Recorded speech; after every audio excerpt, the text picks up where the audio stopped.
es el grupo La Cumbre, La Cumbre. Con cariño para ustedes.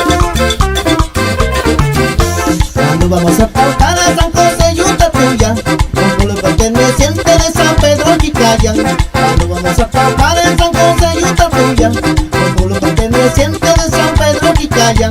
Cuando ya estamos tocando todos salen a bailar, porque dicen que en la cumbre les toca sin descansar. Cuando ya estamos tocando todos salen a bailar, porque dicen que en la cumbre les toca sin descansar.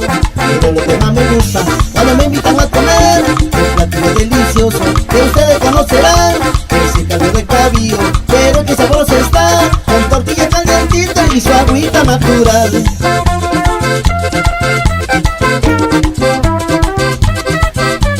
Y el saludito especial allá para el señor Celerino Damián y familia.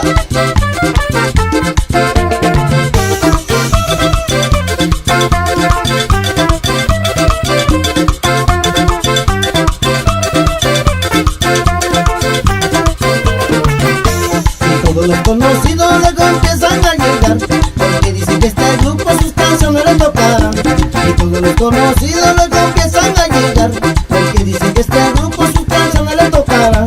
Feliciano y José Miguel luego empiezan a bailar, cada quien con su pareja, ellos no pueden faltar, porque la fiesta está buena y la van a disfrutar, porque el grupo La Cumbre no se cansa de tocar. Y con cariño a nuestro amigo Valeriano Martínez y toda la familia Martínez. Y que se mueva.